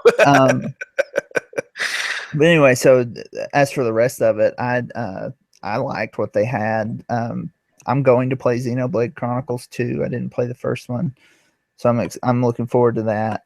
The Zelda DLC looks better than I was thinking it was going to. I was surprised by that. They did some cool things. And so I was thinking about not even buying it, but they might have convinced me. We'll see what the buzz is about it. But I was considering just not buying this, even though I'm a huge Zelda fan. I was still just thinking, I don't know if I'm going to, but they might have sold me on that. I'm trying to remember what else was in there. Mario Odyssey, of course. I don't know how much we want to go into that, just because we could talk probably a long time about it. Well, it looks good. It looks weird, wonderful, but it looks good. It does look weird, but that was another one. That was probably the prediction that I was most proud of because it was kind of out of left field, as I predicted, of course, that we would see it, but that the hat, because it had eyeballs, would get a name. And it did. I was like, yes. It's like, that's the most Nintendo thing. Of course, like when I thought of it, I was like, of course they're going to do that. But then for a while, I didn't hear it. And then Reggie was just talking about it in the Treehouse event, which is another thing Nintendo's doing so well. Awesome. Treehouse events are just fantastic. And they have been for a few years. People are starting to catch on now. But Reggie was talking about Mario and just, here's this and this is happening, blah blah, and he just kind of said it casually. Cappy's doing this or whatever. It's like, there's a name, I knew it. Yes. So that was cool. But Mario looked good. Xenoblade looks cool. I actually thought when they started the Mario stuff that it was Xenoblade because I started watching the event midway through. I was like, okay, here's Xenoblade because it's this big Tyrannosaur that's walking up and he turns around, he's wearing a Mario hat. I was like, what? But it looks really cool. It kind of looks like as much of a reimagining of Mario as Zelda was, as Breath of the Wild was for Zelda, and actually kind of in a lot of similar ways. Because it's very open, like Zelda was, but still in a Mario way rather than a Zelda way. Like it's not like they're trying to make Mario Zelda or vice versa. But I think they've taken what they've learned about Zelda and now they've applied it to Mario. I could be wrong about that because it's obviously different producers and they've been developed kind of closely together. But I've gotten that vibe from it, watching videos and hearing people talk about it, which I think is cool. Well, I think we talked about with Zelda that, we always kind of question why, with the crazy amount of open world games, why Nintendo has done it. And Nintendo just kind of does it, when they figure out that this is the best way they could do it. This is the Nintendo way they could do it. And usually Nintendo takes a little bit, but they usually end up doing a pretty good game once they figure out what they want to do. I think it's what they've done with their franchises now. Now is the time for open world. They figured out good, awesome ways to tie Nintendo gameplay in an open world. But they did a pretty good job so far with it. Zelda by itself, it's just an amazing game. I think, like you said, Andrew, I think they've not necessarily applied all of Zelda to this Mario, but you could definitely see a lot of influence. The seeds of it, yeah. Yeah. Joe, what do you think, man? Well, unlike Xbox, I do want to go get a Nintendo Switch. I mean, they say small things come or big things come in small packages, and Nintendo proved that with just a really short press conference. But I mean, you get in that press conference, you get the new Kirby game, you get Pokemon. Oh, I forgot about Kirby. Yoshi looks good. Yoshi looks great. Yoshi. You get a Pokemon announcement. You get Xenoblade. You get Mario. Metroid Prime 4. Metroid Prime 4. Yep. And then on top of that, you get one of the biggest cross-platform games, probably known right now in Rocket League. Coming to Switch I'm pumped about that too. Yeah. So I mean, 30 minutes, and I think they really did win E3 this year just in 30 minutes. I mean, with all the big announcements that they had. Yeah, I think you hit on the head, Joe. 30 minutes, and I think we talked about Sony and we talked about the other press conferences not necessarily kind of having these big hype trailers. I thought that they did a good job of showing us what's coming out with Xenoblade and Mario and some of the other stuff with their gameplay, and then turning around back, oh, guess what we're doing in 2018? And I thought they did a really good job of, and the Greg Miller kind of touched on this on Kind of Funny. He was like, I thought they did a good job of showing what's in the future, but getting you really excited for what's coming up next, as far as what's coming out this year. And he said, I thought they did a good mixture of it. And I agree. I think they did a really good job.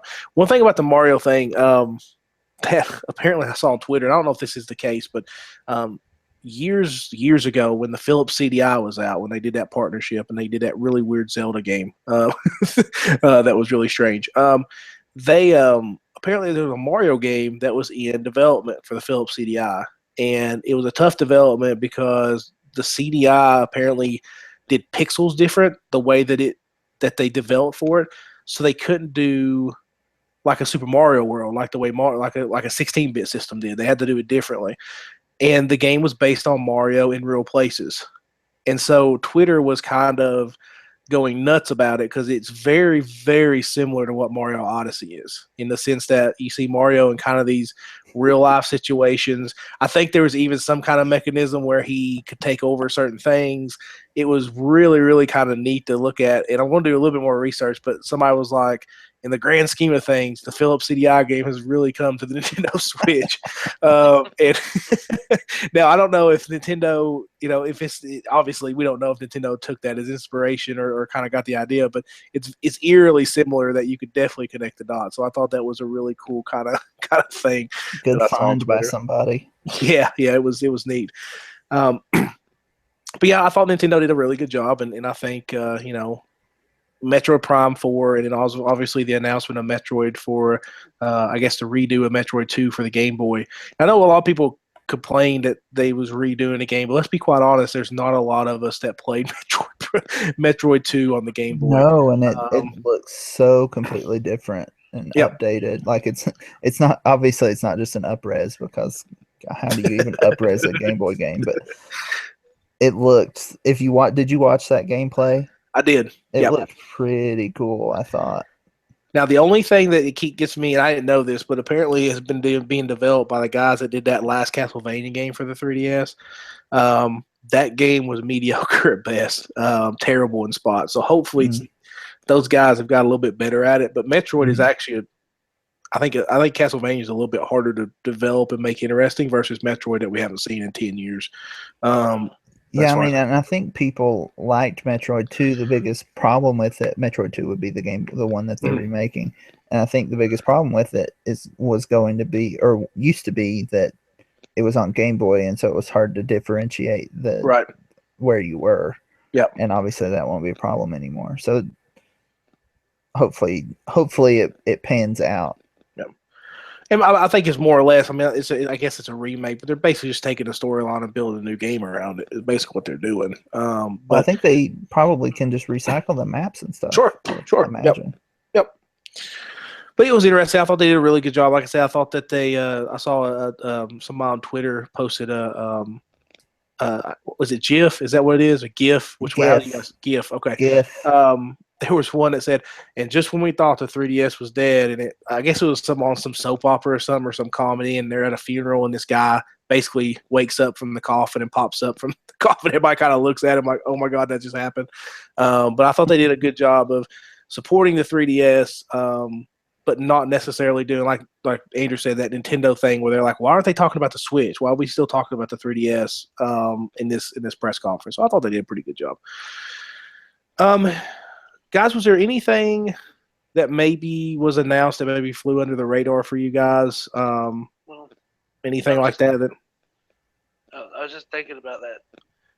The same question that you just asked. Okay. Because we totally just bypassed the Wolfenstein game, which I the thought Wolfenstein really game. Awesome. Mm-hmm. Yeah, I thought it looked really cool. I'm huge into like reading fiction. If Germany would have won, like I bought a book at the K's or Mr. K's the other day about it for like $2. Just that whole fiction feel about what would happen and how people would react, and the resistance and stuff like that. I thought that looked really cool. And then, well, I think that's probably the only one that flew under the radar here that I wanted to talk about. There was one thing that was announced about 2 days before E3 that I think got kind of lost. Well, actually, maybe like a week before E3. They kind of got lost in the shuffle. But, and maybe I dreamed this, but I swear I read it, was that, you've heard me talk about Owlboy for the PC, which is a very old school kind of side platformer type of thing that had been in development for a while, finally came out, and just everybody loved it. As far as I think it was released on Steam, and it was just a really good game. It's actually coming to the Switch, and so I was really, really excited to see that finally ported over, kind of like Undertale going to the Vita. I thought that was kind of non-touch. That was one thing disappointing about E3 a little bit, was that there wasn't a lot of indie titles touched on. I thought that Nintendo had done a good job throughout the year, kind of touch on that. I wish we would have got more release dates for like an Owlboy or some of the other ones that they've talked about bringing over. Sony was really devoid of any independent indie titles, and they're usually pretty good about it. Microsoft had some. They were really the only ones that kind of focused on it. So I was kind of disappointed because I do like in those press conferences where you take a break from those AAAs and then you see these neat little games. You're, oh, cool, that looks cool. Man, that's a cool game. Those $10 to $15, $20 games that can really fill out a system. So I was kind of disappointed, but that was one announcement I really hope Nintendo would touch on and be like, hey, this is when this is coming out.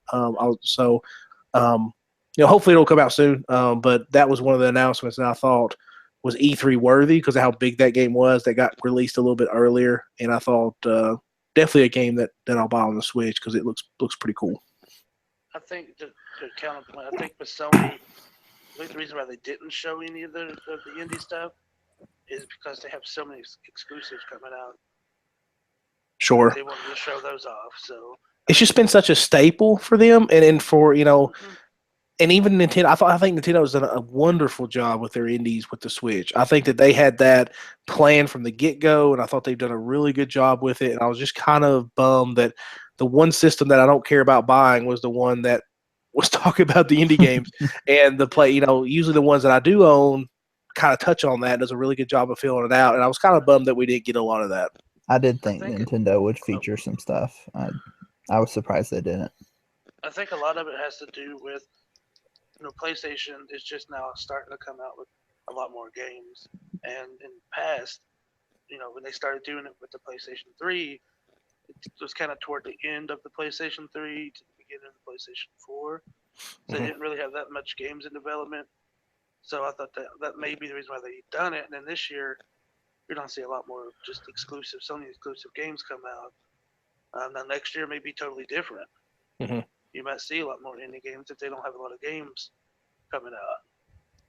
And I do think that Nintendo and Sony did, like you said, and that may be it. Maybe they just didn't have the space for it because they had everything else, or maybe they didn't have any exclusives. I know Sony's really good about indie exclusives coming out. And a lot of the stuff that's coming out for the Switch has been out for a while, but some of that stuff I thought would be touched on, especially something as big as Owlboy, which has been such critically praised on the PC. I thought that they would take some time out to kind of touch on that a little bit more, maybe give a release date for it as well. But just a little bit bummed because I've really fallen in love with some really good indie titles on the Vita, and then to be really excited for some of the Switch stuff to come over.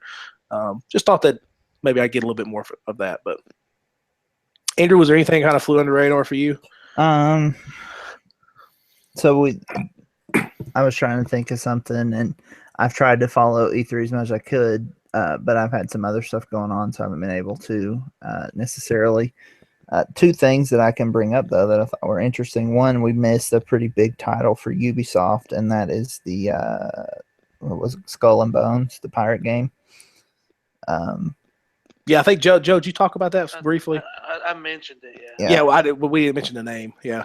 Yeah, I'm a big Assassin's Creed fan, or I liked Assassin's Creed 4. Other than Resogun, it was probably my favorite PS4 launch game, and I don't think that the ship combat was good enough to warrant getting an entire game made out of it. Maybe other people liked it. I don't know, but that's just that was my takeaway. And then I saw this cool article or a cool interview with Reggie, and I was going to try to hit some highlights. Reggie Fils-Aimé, Nintendo America president. And I probably should just send you guys the link and let you read it on your own. But one of the cool things that I found in the article, or that he talks about in the article, is how they're treating their IPs now. Because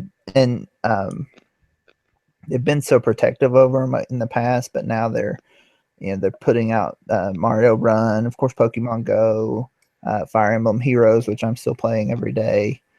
And just how they're kind of opening those IPs up. They're letting Ubisoft develop a game that has Mario in it with the Rabbids, and how they're just trying to. They've moved away from trying to break into the mainstream like they did with the Wii. I guess they feel like that ship has sailed, and I would hope they would, because it has. But how the next thing they're trying to do is just get their IPs out there in as many ways as possible. And I'm trying to find in this article where he talks about that. But basically there were 4 ways that they're trying to get those IPs kind of just in our consciousness in as many different ways as possible. So number 1 was dedicated gaming, of course. Number 2 would be smart device gaming, like Fire Emblem Heroes, Mario Run, and Pokemon Go. Animal Crossing games coming soon, and isn't there another one? Is there a Zelda mobile game that's supposed to be coming out? I haven't heard that. There's a 5th one coming, but I can't remember when it is. But Animal Crossing is next. But anyway, just again working their way into that, grabbing a piece of the mind share, basically. Mm-hmm. And by the way, I think there's only like 500,000 to 600,000 people playing Fire Emblem Heroes these days, which isn't a ton. But he specifically took time to mention that. I do have that quote. So he said, "So what we saw with Fire Emblem Heroes is this app took off, and it continues to be one of the top grossing apps out in the various storefronts. We saw people go to Fire Emblem Awakening, which is arguably a bit more accessible compared to the rest of the Fire Emblem franchise. They went to Fates, which is another Fire Emblem game, and now Fire Emblem Echoes is doing well." And the interviewer asked, was that also translating into 3DS and 2DS sales? And you guys might remember that back around holiday, there was a shortage of 2DS and 3DS hardware out there. Mm-hmm. People seem to think that was because Nintendo was lessening their stock, but I don't think that is the case, given they're still releasing 2DS, 3DS. Right. Not only just new iterations of them, but also games. Right. But he says, yes, it is translating into sales. So the strategy is working. Last summer with the launch of Pokemon Go, the Pokemon Legacy software grew, and it was difficult for them to keep the hardware in stock, and all through last holiday, that was true. Somewhere in there, and I thought it was there, that's why I read that, but somewhere in there, he specifically mentions that the Fire Emblem business has grown because of Fire Emblem Heroes. And wow. So I just think that was interesting. But anyway, so there are 4 ways they're putting their IP out there. I got sidetracked. Apologies. That's how I work. Dedicated gaming, which would be Switch, 3DS. Smart device gaming. Like merchandise in general, which you see now with their Nintendo World Store, and they're making deals with vans for different designs, and of course all that kind of stuff. And then the theme parks, like they're doing with Universal Studios. So I just thought that was interesting. And then he goes on to talk about, and I won't go into it, he goes on to talk about how they choose partners, how they choose to let people, work with Skyrim and put Link stuff in Skyrim, or how they chose to let Ubisoft do what they're doing with Rabbids and Mario, or they saw what Universal Studios did with Harry Potter, and really appreciated the passion that went into that, the hard work that went into it, and that's why they chose to go in a partnership with Universal. Although you could argue easily that Disney would have done the same good work, but right. I don't know if we can live in a world where Disney and Nintendo are partnering together. Like, don't tell me about it. I don't know if I don't know if you're allowed to have a monopoly on nostalgia like that. Like, I just don't know if that would be fair to anyone. Well, I think we've already talked about, even for the very first probably episode of the podcast, we talked about how Nintendo's business plan has always been very Japanese-centric, obviously, because they're a Japanese company. And Japanese business is a lot different than what they do in the West, in the U.S., and in as far as that goes. And sometimes it's an argument made that the West, as far as we do like movies and stuff, sometimes we go a little bit too far. We oversaturate things. But I think Nintendo's finally starting to get, with the release of something like the NES Classic and stuff like that, I think they're finally starting to get the sense of, we really haven't done much. We've done a lot with our IPs, but we really haven't taken that next step. And I think, like Reggie said, right. And for something like Fire Emblem, for a long time, those games were only released in Japan. Like, people don't understand that there is, like, I think 3 Super Nintendo games that was released in Japan for Fire Emblem before it even came over in the States for the Game Boy Advance. I think the Game Boy Advance was the first time that we had seen it. To see that brand, a pretty obscure kind of Nintendo property, moving systems because of what they've done on the phone and expand out, and just them expanding out on phones in general, I think Nintendo's finally starting to see how to take their IPs in that next step, not just with video games, but with everything else now. And I think they're kind of finally starting. And I think Reggie is a big part of that. I think Nintendo USA has done a lot of stuff. I've heard stories about them bickering with Nintendo Japan over release stuff. And, I think they bickered with, an interesting story was that when the Wii came out, that the Wii Sport. Wii Sport, yeah, they didn't want to package it, and Reggie and them was like, "We've got to package this. Like, you don't understand. We have to package this." And they finally got it, and it moved the Wii by itself. That game for a long time. So I think it's interesting to see them kind of change their philosophy a little bit, and still kind of expanding on that with even not lesser properties, but more obscure properties like Fire Emblem, and seeing it work is pretty cool. Yeah. Another game we didn't touch on? What? Capcom versus Marvel 3. Well, you mean 4 Infinite? 4, yeah, 4. Sorry, Infinite. Yeah. I don't know, man. I think the roster, because of all this stuff with Fox and all this stuff, whether they have to kind of not do X-Men and not do Fantastic Four and stuff, I think it hurts that franchise, especially the X-Men. X-Men was so vital. Without X-Men versus Street Fighter and X-Men and Children of the Atom, there would be no Marvel versus Capcom. So I think that kind of really hurts that game. So. All right. Well, but you know what I think helps that game though? What? Is Guardians. Sure. Well, yeah, I guess. You don't have the Guardians in there now, but that game's not very accessible. I hear this one's a little bit more accessible, but I love Marvel vs. Capcom 3. I think it's a great roster. It's a pretty game. It's wacky and crazy, everything you expect. But that game is super hard. Like, that game is like you watch people play professionally, and you're just like, I don't see how you got good at this game. Like, that game is just so technical. True. So, hey, one other thing about that interview that I forgot to get in there was he talks about how they've been more intentional because they know they whiffed on the Wii U with the games basically, and not having any. He of course doesn't put it that way, but how they've been very intentional in making sure that they basically have a new Switch game every month. So they started with Zelda, of course, They had Mario Kart 8 Deluxe. Mhm. They have ARMS coming out tomorrow. Well, not Splatoon in July. Splatoon in July, and I don't remember what August, September are, and I don't remember Mario Odyssey's release date either. But November. So November. But anyway, the point is, it was October. It's November, I think. I don't remember, but the point being, they were aware of what they missed on, and they are correcting course on that. I think to try and be intentional and having games come out monthly is kind of what the pace is turning out to be. If they miss a month, I won't be surprised eventually. Right. But I don't know. I just thought that was another nice nugget. Like Nintendo is learning. I especially tend to think that Nintendo just kind of ignores the noise and does what they want to do because they're kind of rigid and Japanese and Nintendo. But it looks like this is an interview. There's probably a lot of PR spin that's been put into it, but I don't know. I've sent it to you guys. It's an interest. It's on Glixel.com. For if anyone else wants to go read it, it's the title is Nintendo of America Boss Talks Comebacks, DS, and Esports.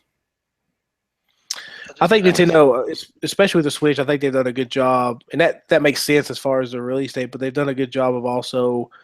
Seems like their indie releases have done a good job in like those gaps. I think they've done a pretty good job of, like you said, kind of like Reggie said.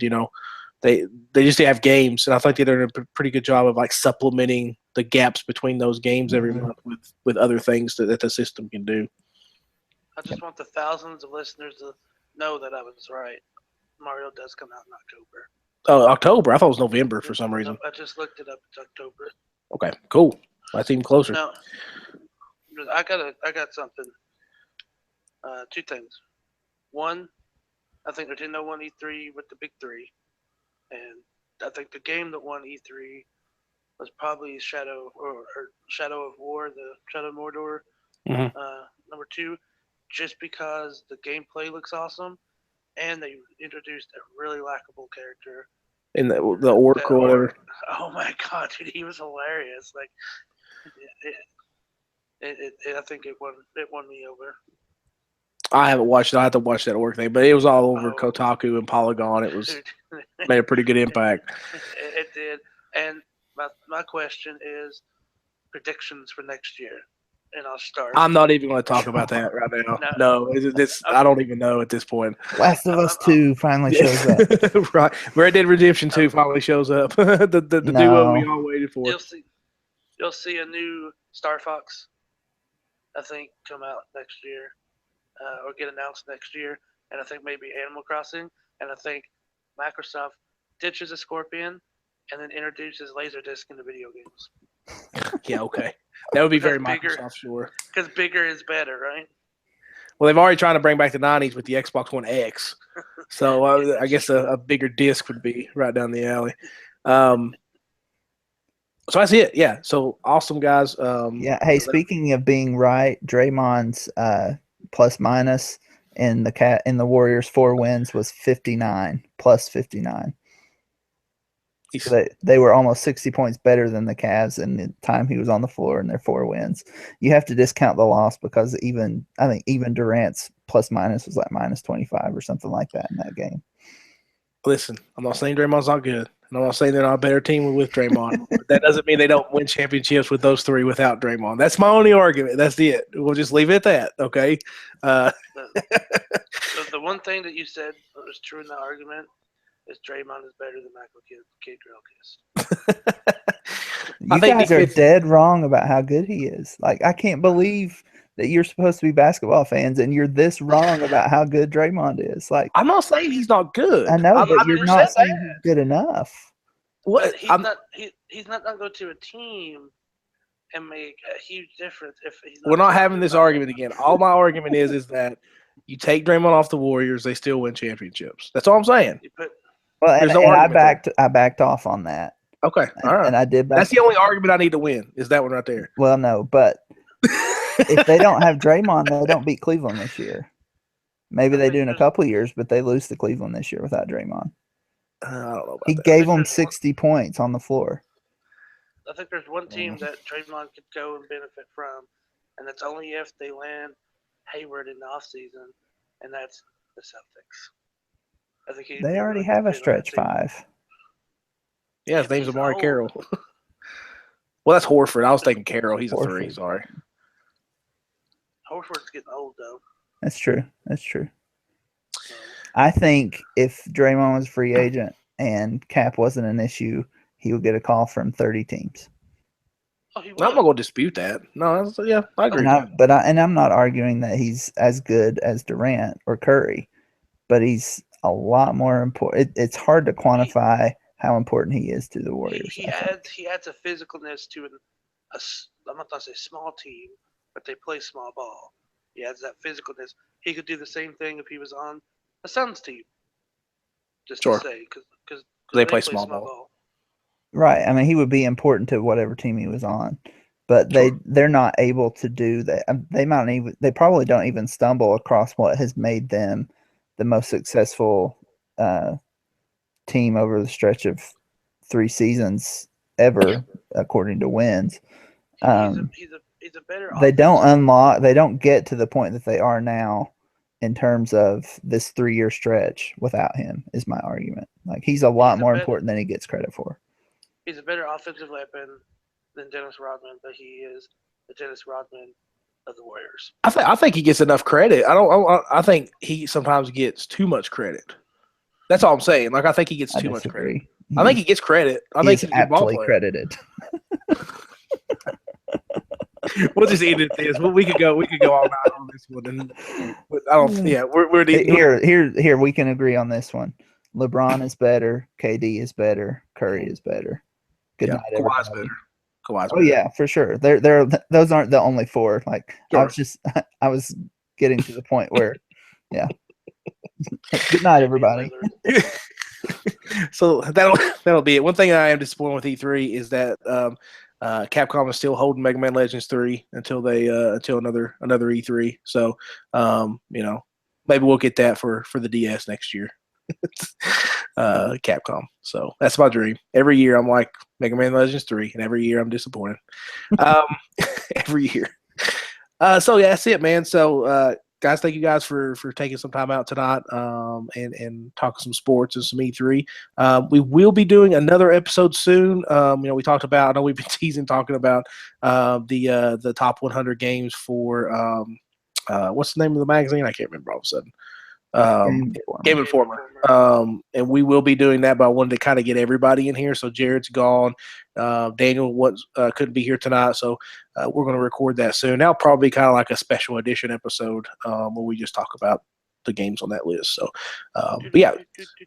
I promise we'll be doing it at some point in the next 20 years. So yeah, we'll be that's it. So for episode number 43, this is your editor-in-chief Aaron. For Andrew and Yeti, we are out.